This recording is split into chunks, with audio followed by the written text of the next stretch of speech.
Devaldis, sir, it is all yours, my friend. Hey y'all, the Devaldis alcoholic. Grateful to be here, grateful to be sober. I don't get nervous, y'all.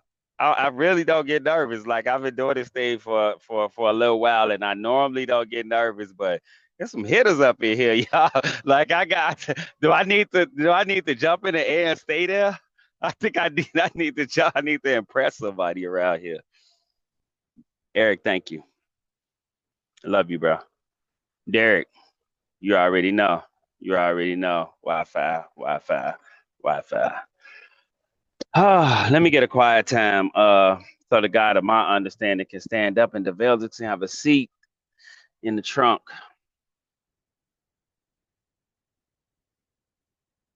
God, I thank you for everything you've given me.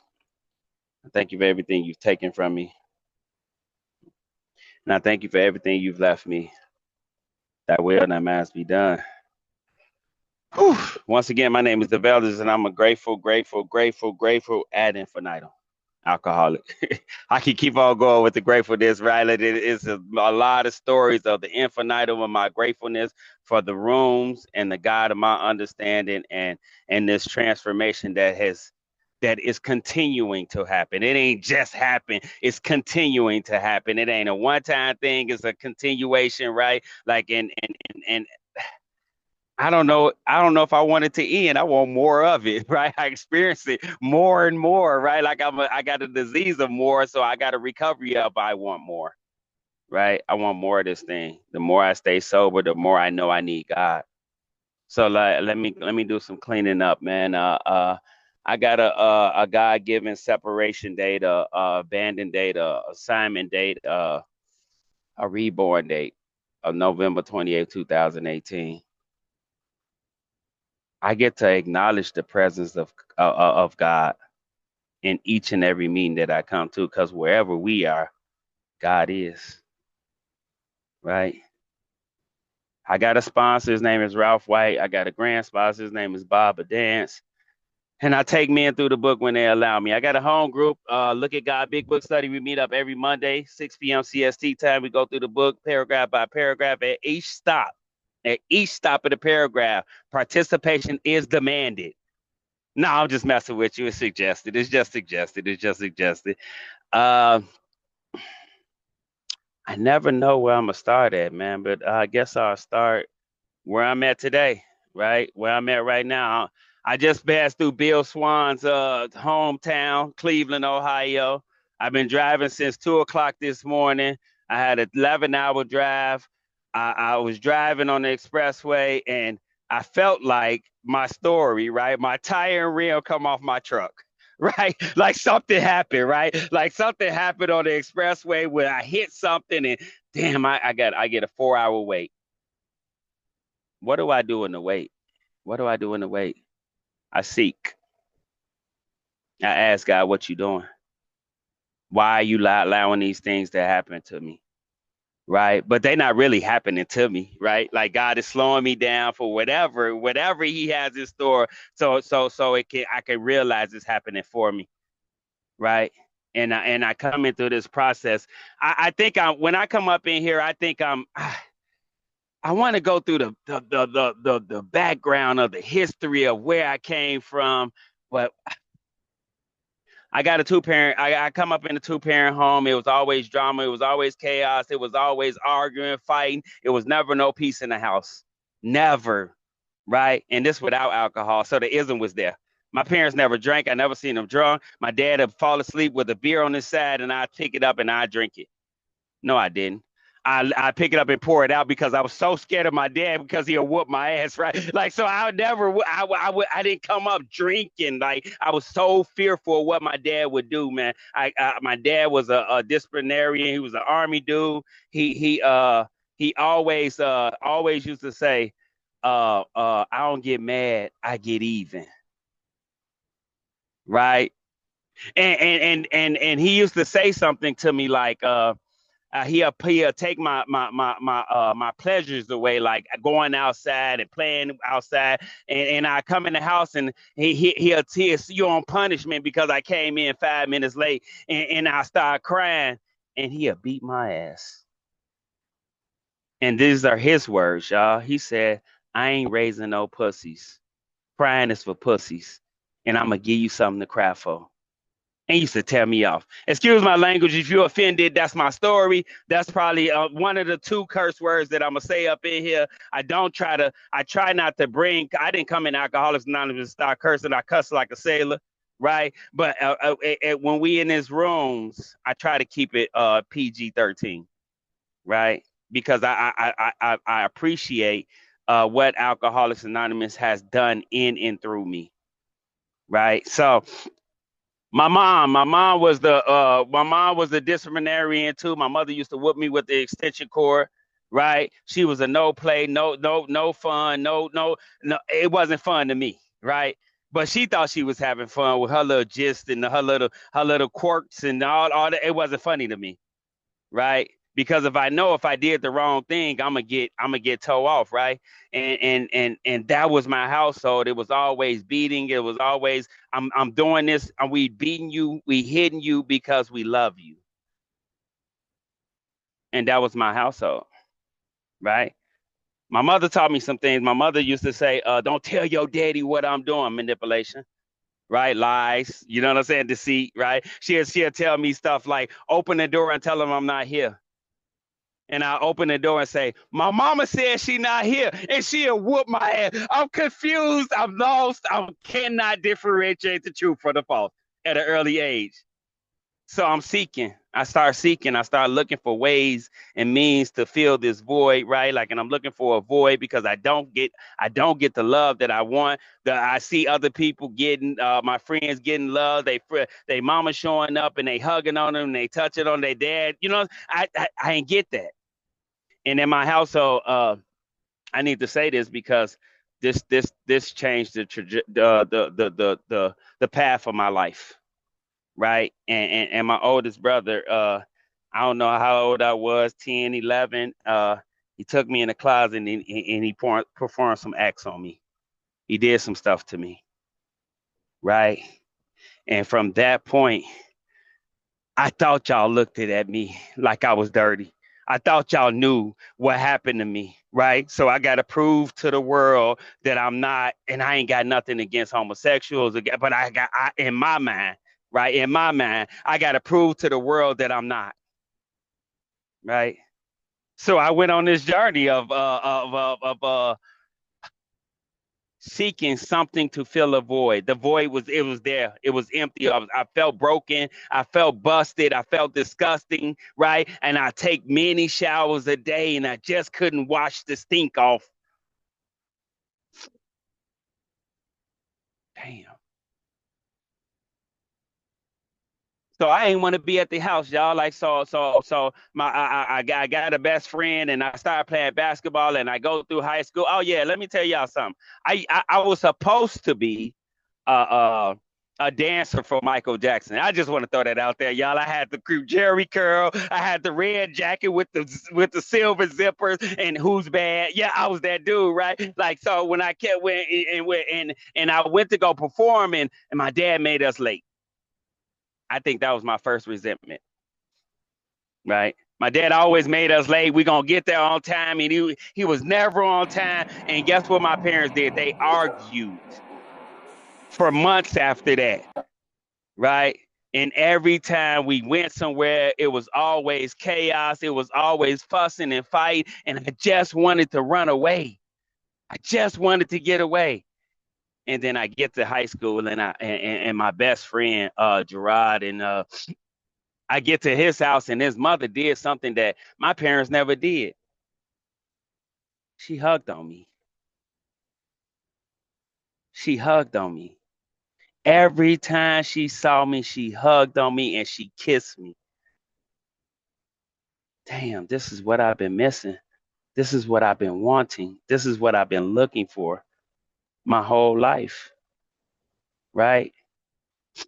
So I started going over his house and I started not wanting to be at home and I just wanted to be in that type of environment, not knowing that she got her own husband that's downstairs smoking crack.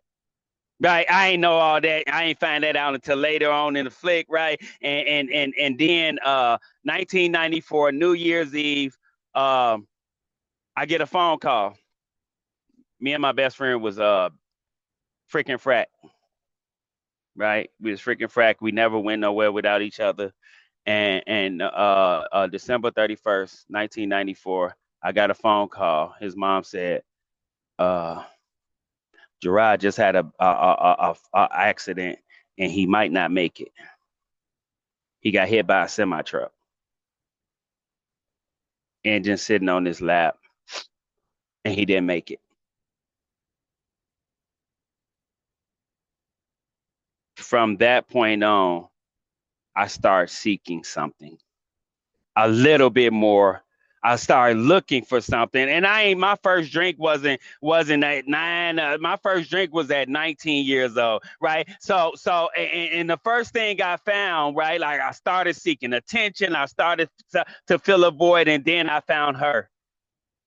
Yep. All right. There we go. That's it. That's it. I can close the meeting right there. Like I found her, and that's the end deal. That's all I needed. That's all I've been looking for. And then she reared her ugly head and had sex with my other best friend. Crushed my spirit. Crushed my whole soul. So this not good enough. This abandonment. I'm talking about these are all things that I'm finding out through this process that I've been dealing with that I haven't addressed, right? Like, and I'm not good enough and I'm not enough. And all I walk around with my self-esteem underneath my shoe. You gonna leave me. So I'm gonna do stuff to make you leave me. I started that process, y'all. And in that process, right, we in trade school, and I go to auto mechanic school. No, I ain't working on your car, but I go to auto mechanic school, and I discover this magic elixir. I give some guys, and they have a keg party, and I wanted to fit in. I just wanted to fit in, y'all. It's the girls around and they partying, they laughing and they joking, and they had the spout and they had me turn the cup to the side. Y'all know I ain't got to describe it to that detail. And I turned it up to my mouth, and something activated in me. Something happened. A feeling that's indescribable, right? So I wanted more. I wanted more. So I kept drinking, and I found out at the end of the night. At the end of the night, I passed out. My first drink was a drug. My last drink was a drug. I passed out, woke up. I got chocolate. I got all type of stuff on my face, and they played a game on me. You know what I'm saying? But I chased that feeling. That started this vicious cycle, right? That started this vicious cycle and chasing the feeling, and I never got the feeling again like the first feeling, right? Because I was alcoholic way before I took a drink, man. I suffered from the ism way long before I took my first drink. It came through my parents. It was taught through my parents. I had some dishonesty. I had some selfishness. I had all these things I had in me, and I didn't know it until I came around y'all, right? So I acted out in ways. I was deceitful. I was dishonest. I was a cheater. I was a liar. I was a manipulator. And that kind of like look. My mother gave me the solution a long time ago. She said, "Boy, something wrong with your ass. You need Jesus." Right? She gave me the solution, right? But I couldn't hear it, right? Like, and that's that. You know what I'm saying? Like that. I'm not making this a religious thing, but I'm just y'all get the point. You get the point. She told me I need a power to relieve me, but I couldn't hear it because it was blocked. It was blocked by her. It was blocked by things. It was blocked by cars, right? And I started seeking out these things. I want the money, money in the cars. Like I'm good once I get all these things in my repertoire. I'm okay, but I wasn't okay within myself. Moving forward, y'all. I forgot to tell y'all, man. Like So going through that trade school, something happened, and I get through the trade school, I get a job, and I'm working with my auntie, and I lose the job, and now I'm still seeking, y'all. I'm drinking and smoking, and I'm doing all this stuff, right? And I meet the hood. Uh-oh. Uh-oh, these guys out here, I don't like what they doing. They selling drugs, they getting loaded, right? Like, and they got girls, and they making money. Oh yeah, this is the life I've been looking for. I have arrived. All my gas goons, all my gas hitters, and I can't hang around them unless I become them. Sound like the program, right? I become what I want, what I see. Sound like the program of Alcoholics Anonymous. That's what I did when I was out there, right? I became them. So each and every day, I'm waking up. I'm on the block. This is my block. I'm controlling. I run the show. I got it. I'm that dude. I'm Jeezy the Snowman. Get it? Jeezy the Snow. I'm that dude, right? Like, then that's my nickname, and it went to my head, and I dare somebody come on my block. Y'all wonder why I play God, right? Y'all wonder why I play God, because I ran the show for a long time, right? Until I became my own best customer. So I'm running around before I dove into some other hard dry alcohol. I ran around on the block, pistol in one pocket, pint in the other pocket, couple of bags of some green leafy stuff in another. You know what I'm saying? And I'm smoking and drinking all damn day, right? And then this is what I'm doing, and one of these days I'm on the block and I'm loaded and I'm drunk as hell and I'm high as hell, and somebody come pull up on the block, three dudes pull out three pistols, one a shotgun to the back of my head. If you move, I'm gonna blow your brains out. Grace, y'all. Grace. Because I know where I'm from. These dudes don't play. They don't play. They will knock your noodles off. You don't know what your noodles get knocked out. Your brains blew out. They will blow your brains out. And where I'm from, right? In broad daylight. They did it in broad daylight. All my guys around, we sleep because we drunk and high. We not aware. The program of Alcoholics Anonymous, working the 12 steps, living the 12 steps, I become aware. 10, 11, 12, I stay aware. So I started making my way to the penitentiary. I did 3 years in the penitentiary, right? Like, and I get in the penitentiary and I pick up a Bible, and now I'm starting Bible studies. I'm playing basketball. I become the man in there, right? Because I'm a basketball star, and people loving on me. That's all I want is attention, y'all. I need the attention. So, and people loving on me. I playing spades, and I meet this dude, this older cat, and he said, "Man, you sold drugs wrong, little dog." And he gave me the game, right? He gave me the game, and I applied it to my life, and I ended up back in there with 3 years, right? Like, y'all thought that was no. I had a sponsor, y'all. He sponsored me. He told me what to do. He gave me the suggestion. I applied the suggestion, and I got the same thing that he had. 3 more years in prison. So y'all can come around here and y'all tell me to get a sponsor to save my life, but I get a sponsor to kill my damn self. Right? If it don't fit my narrative, it ain't for me. Right? If it don't apply to my thinking and my ways and my ideas, I push it away. I'm contempt prior to investigation, and now I start making these. I forgot to tell y'all, when I was in prison, I suffered from alcoholism. They put me in the kitchen, right? And I'm the man, y'all. And I got the bread, I got the sugar, I got the yeast. So we took this show into the prison. So I started making hooch, right? Like, in the prison, y'all, like I'm talking about, and somebody told on me. And I got 90 days in the hole.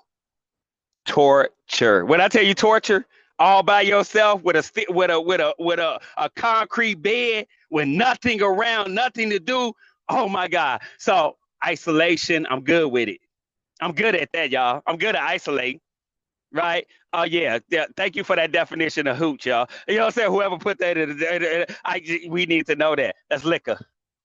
That's liquor. That's jail made liquor. So I'm still chasing, y'all. I'm still chasing. I'm drinking and drugging, and I'm drinking and I'm drugging and started. And now I go to the a prison, and I go to my first treatment facility in prison, right? They asked me. They said, "Do you got a problem with alcohol or drugs?" I said, "No." They said, "You'll get a time cut." I said, "Yes." Right? Like I'm gonna get a time cut like that because I don't got what y'all got, and I don't know nothing about what y'all talking about in treatment. All I hear is a time cut, and I get introduced to y'all. They bringing people in, right? And they talking about a solution. I'm just looking at getting out of prison. I ain't hearing nothing y'all was saying. I'm not identifying. I'm comparing. I'm not like y'all, right? And I go through that treatment facility, and I get back out of prison. I get my time cut. I go to work release. I get right back out. I don't got a sufficient substitute. I start right back over in the vicious cycle again.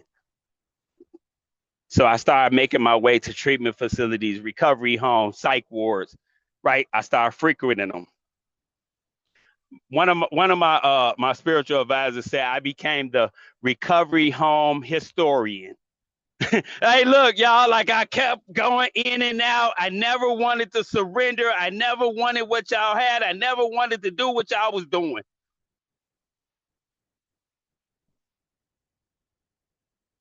So I've been to treatment facilities over 10 times. I lost count, right? It wasn't until this time. Let me bring you to this time. Y'all coming up on 7 years. One day at a time, y'all. Like I don't play my sponsor. If my sponsor was on here, he'd probably chew me out because he don't get no fronts. Right? But my sobriety date is November 28th, 2018. November 26th. I prayed a prayer. I said, God, you helped me with everything. Why haven't you taken this from me? I guess the angels was ready. I guess the angels knew I was ready this time. I didn't even know I was ready. So driving on the expressway, 70, 75 miles an hour, my tire rim come off my car. Just same thing that happened to this truck, my trailer today. So I had some flashbacks. I had some remembrance, right? Like I had some remembrance of what I used to be like if I took a drink. Hmm. Look at God reminding me. Uh, Tire rim come off my car. Instead of putting it back on my car, I put it inside my car, proceed to drive on my brakes. I forgot to tell you I had $10 and I'm chasing Jason. This ain't Friday the 13th because in Friday the 13th, Jason chasing me, but I'm chasing the gorilla and he whooping my ass. He beat me and I can't stop. I wanted to stop, but I just couldn't. I got this insatiable urge once I start, I can't stop, right? And before long, my transmission shot from underneath my car. I look around. I still got that $10 in my pocket. I found a Vic. Yep. I always find a Vic. And I said, man, I give him a script and I tell him this and I need to go. You know what I'm saying? He took me to, and right in the middle of a busy ass street. If you know Chicago, it's a busy street. And I took off right there. I did what I do right there. And I got out the car and I looked around and I said, what am I going to do? Something came over me. I get to call it by name today. The grace of God came up. That was that window of opportunity that I need, right? I was all out of ideas. Talking about my scorecard read zero. On my bottom had a bottom, had a bottom, had a trap door, and I couldn't put down the shovel until I was all out of ideas. I talk my minds is spiritual, mental, and physical. I'm talking about. I looked this like Skeletor when I came up in here, y'all. I was all beat up, body badly, man. I'm talking about the big book talk describes me to a T, right? So something said go back to the treatment facility, and in order to get to this treatment facility, I had to take a train and two buses. And in Chicago, you cannot get on this train without 250. Fare is 250, sir. You cannot. Every time I tried to go to the liquor store on the bus without no money, fare is 250, sir. Y'all know what I found out through this process? God always put the right people at the right time in the right place. I went to that train and I talked to the young lady. And in my first mission of honesty, I said, I need some help. I'm trying to get the treatment. You know what she said? Go ahead, baby. I'm going to pray for you. Look at God. Look at God doing for me what I couldn't do for myself, opening up some doors that no man can shut, right? Bringing me to a place of surrender. I got brought to a surrender. That first surrender didn't come by me. That first surrender came by tenderization of the buttocks. I was tenderized long enough and hard enough for me to get surrendered. It came by way of alcohol. I'm humbled by the terrific beating administered by alcohol. It beats me to a state of surrender. It beats me to a state of, I don't want no more. It beats me to a state of, okay, I do what y'all do. Desperation. That's the desperation I had. Any length, no matter what. So I get to the first bus and I tell him the same story, and he said, get on. He let me on. I'm talking about it was a smooth ride to get to that treatment facility, but it's the third bus that every time I say it, every time I say it, I get chills. I said, man, I'm trying to get to this treatment facility, man. I need some help and I don't want to live like this no more. He said, what treatment facility are you going to? I tell him the treatment facility. He said, come on, little dog. I'm going to drop you off right in front of the place. Look at God. Look at God. Right? So I get to the treatment facility and I felt like a weight of the world was lifted off my shoulders. I felt like something had lifted, right? I laid down. I was only supposed to sleep for 48 hours. They let me sleep for 5 days because I was tired. I was beaten. I've been chasing. My feet was tired, y'all. My bunions hurted. And instead of becoming a counselor when I got up, y'all know, if y'all been to treatment facilities, you know what they gonna do. You suffer from it, I know, right? I get in there, I already know what y'all gonna tell me. I know, but what I knew came out my butt. I ain't know nothing about this way of life. I started doing what y'all was doing, right? Like I started taking these suggestions. I become the client and I started saying three powerful words. Yes, okay. 2 powerful words, y'all. Yes and okay. I started surrendering on my own. I become willing. When I become willing, the changes already occurred. It's all about willingness around here, willingness and action. They go hand in hand. They complement each other. I stay willing, God shows up, right? So I go through that treatment facility and I do 30 days up in there and I try to get to another treatment facility and y'all tell, you got to do, I try to go to a recovery home and he said, you got to do treatment here all over again. What an order. I can't go through kicking and screaming, y'all. I don't want to do it. I just did treatment and something came over me and I know it was grace and I know it was that window of opportunity opening up again. Some said, remember you said you'll go to any length to keep this thing? And I surrendered again. I surrendered again. I said yes and okay. We started this process of getting a sponsor, making meetings, making a beginning on change. I'm talking about I fell in love with the fellowship before I fell in love with this big book. That's too much wordings, too much words up in there. I fell in love with y'all. Y'all loved on me. Y'all hugged on me. Y'all told me to keep coming. Y'all want me to come back, little old me? Y'all want little old me to come back? And y'all said, yes, we want you to come back. So I did what y'all said and I came back. And I came back. And I came back. And I stayed. I stay here, y'all. This is where I live. Right? I don't it's a I can go through a lot of stories of miraculous things happening, miraculous demonstrations of God showing up in my life. I'm talking about my dad, the drill sergeant. In order to get to that recovery home, I had to pay some money because I'm a runner. I'm a track star. I'm gonna run away when it get hard, right? I'm gonna run away when it get hard. Every time I left the facilities, I owed them money. I didn't want to be responsible, reliable, and dependable. Now I ain't about to do all that. I ain't about to pay y'all to stay here. And they said you owe us money from the previous time. Call my dad up.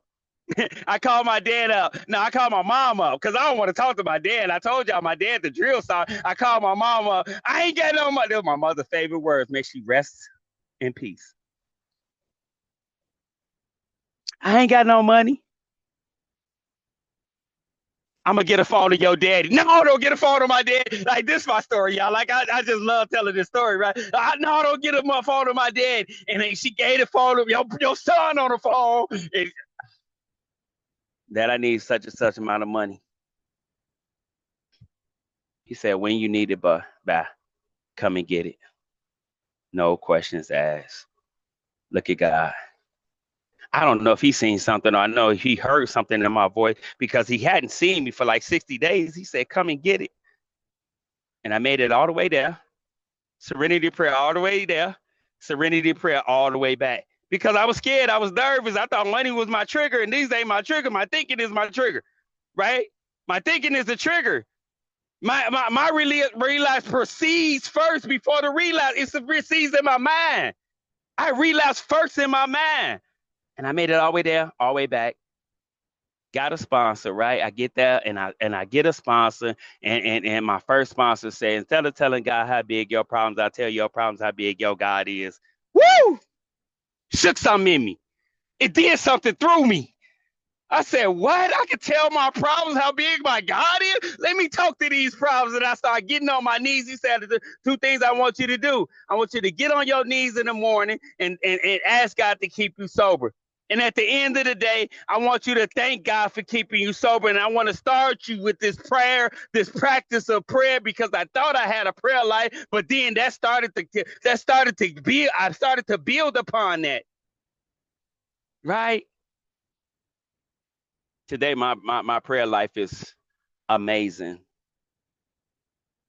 Something has happened as a result of surrendering, as a result of becoming willing, as a result. Look, y'all, I don't know how much time I got, but I've been through some stuff in Alcoholics Anonymous. Still going through some stuff in Alcoholics Anonymous. Guess what? I found out God shows up in my messiness. I think I'm supposed to be transformed all the way because I made a beginning on change. That don't happen like that. This program don't happen like that. The program don't make me perfect. The program gets me better. I'm not as sick as I used to be. I don't do the things as much as often as severe as I used to do. Right? It's little by slowly. It's a long road of reconstruction ahead, and I must take the lead. So I'm taking the lead of doing this work, of surrendering everything to a power greater than myself. I love 6 and 7, y'all. I can go through the steps and talk about it, but 6 and 7 is the juice. That's my jam. That's my get down. That I love it. I love those steps, but I don't like them. Right? Because I got to become willing all over again, and I got to give it everything over to God again. Right? But the willingness, I'm stubborn, y'all. I'm hard head. My mother used to say, "You a hard head, stiff necked sapsucker." I was trying to figure out the sapsucker. What the hell is a sapsucker? Can any of y'all tell me what a sapsucker is? I don't know what a sapsucker is, but I missed the hard head, stiff neck part though. Right? My mind focuses on whatever it wants to focus on, and I missed the solution. I came up in here and I grasped a hold of the solution. Right? What's the solution? Make means till means make sense. And when means make sense, make means. Get a big book. Get a sponsor. Make a beginning on change. Show up, suit up, show up in order to grow up. I started showing up. I started doing service work. I started coming to meetings early and I started leaving late. I started being a part of this whole. Right? I started making coffee. I started stacking chairs and then who made the coffee? Devaldis made the coffee. And that was the best coffee in the world. It probably was the nastiest damn coffee ever. Right? But they wouldn't shoot. They wanted. They just kept welcoming me back. And they start chanting my name. Devaldis gonna do it. Devaldis gonna do it. And I always want to go somewhere where everybody knows my name. Sound familiar, right? Bars, right? Sounds like Cheers, right? Like that's what I wanted. That's what I looking. I wanted somebody to just love on me because I'm unlovable. And y'all gave me that. That's why I don't mind saying yes. That's why I don't mind showing up for Alcoholics Anonymous.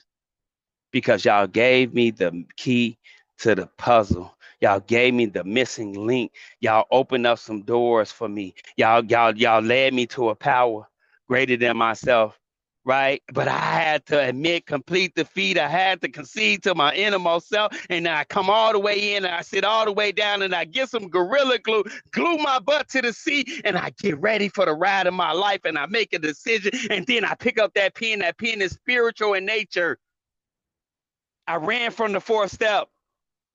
I ran from it, y'all. I don't want to do it because I heard stories about what y'all telling me. Oh, you're about to do the fourth step. But I got with some members. I got with some guys. The guys that I came through tribute, y'all ain't gonna beat me. Right? Like we made it a competition. We just did our fourth step. Damn, you ain't got a sponsor yet? No, I ain't got no sponsor, bro. You slacking. You know what I'm saying? They talking best to me. I ain't want them to leave me behind, y'all. I did not want them to leave me behind. And they inspired me. I got some members that's in my life that inspire me, y'all. Right? And I keep a tribe. I keep an arsenal, just like if I was on the block.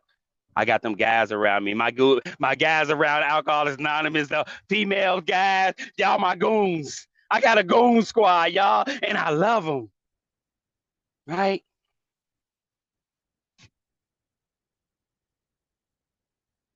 February 28th changed my life again in sobriety. February 28th, 2023.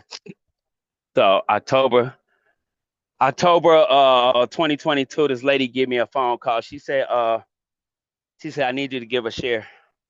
I said, of course. I said, is it in person or on Zoom? She said, it's in person, just on Friday. I said, I'm in Dallas. She said, we'll fly you out. What? Let me call up. I'm doing this through text, y'all. Let me call you up. What do you mean? Like, you know what I'm saying? She said, my speaker council is a conference. My speaker council, and they asked me to get a speaker, and you're the first person I thought about. She said, so March 10th, I want you to be here in St. Louis, in the St. Louis area. And I'm nervous and I'm scared and I'm into thinking and I'm not into action and I say yes anyway, right? Like this is a program of saying yes anyway. Yes, say it scared. Do it scared. Become. It's in the doing that I be. I'm going to say that again. It's in the doing that I become or unbecome, whichever way you want to look at it. Right? And she says, and I go out there, you know what I'm saying? And February 28th, my mother passed away.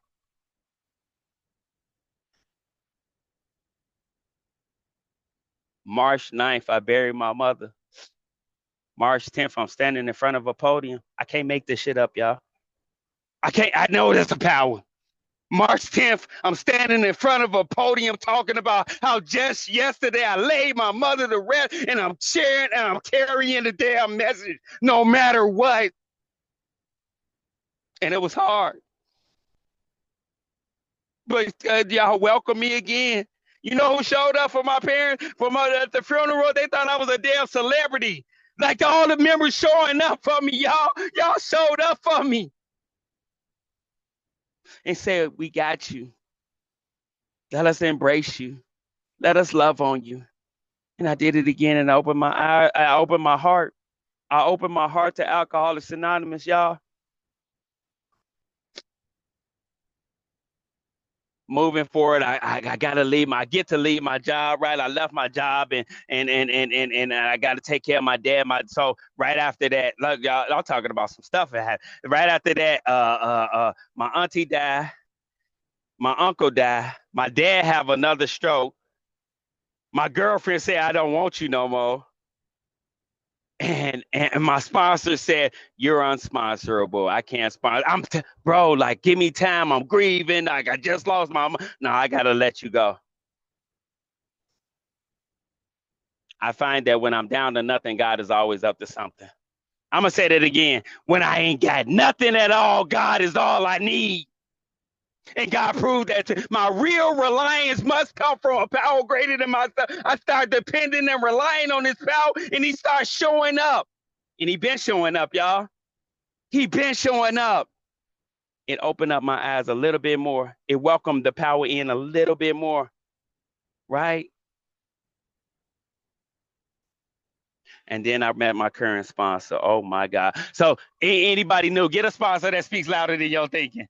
Get somebody that speaks louder than your ego. I had a talk with him today, right? Like, and I'm moving forward, y'all. My dad passed away October 28th. This is coming up on a year anniversary. I got to take care of my mom. I got to take care of my dad. I got to show up. I got to wash my mom's armpits. I got to pick her chin hair. I got to put deodorant on. I got to wash her face, right? Sitting there, right? The experience that I experienced with my parents not arguing my whole life when I brought my dad to the hospital.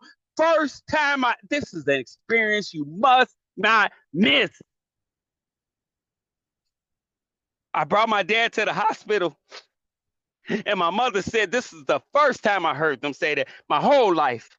My mother said, I love you. My dad said, I love you more. And they held hands. I don't think God wanted me to be there when my mom passed away. I brought my dad up there. I left. Went to go get something to eat. 10 minutes later, they told my mother heart flatlined. But she was with her husband. She didn't die alone. Right? I was a part of that. If I wouldn't have got sober, if I wouldn't have stayed sober, I would have missed it. On my mother's deathbed, she said, you're the best son I got. Remember, I told y'all, she said, you're an embarrassment.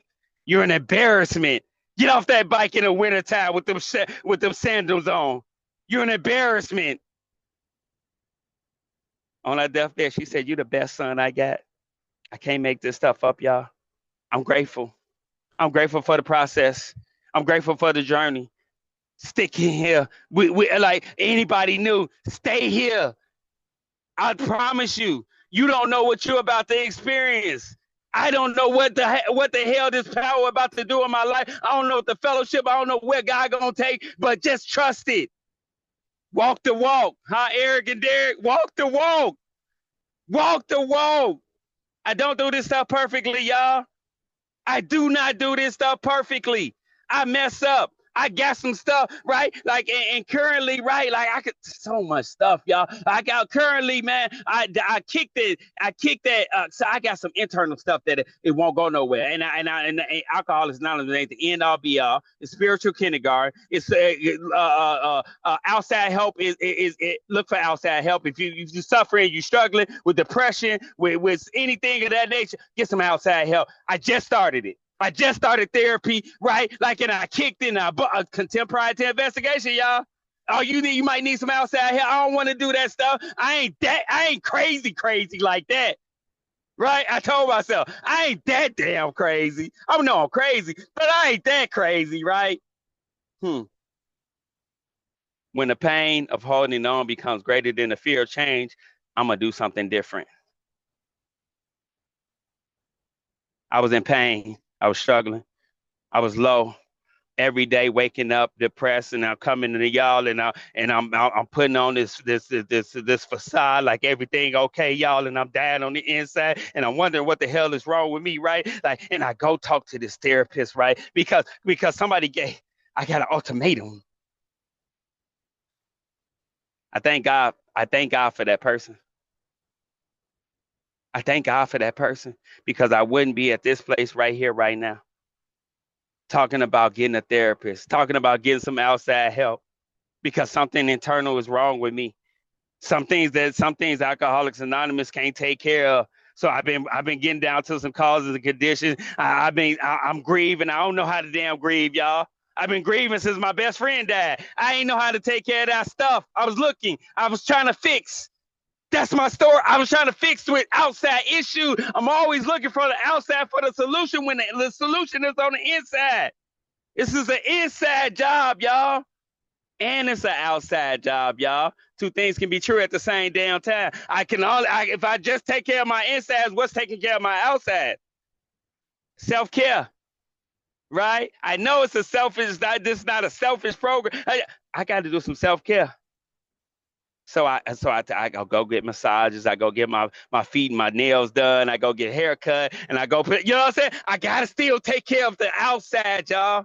It's not just an inside job, and I'm finding this stuff out right through therapy. I need something else.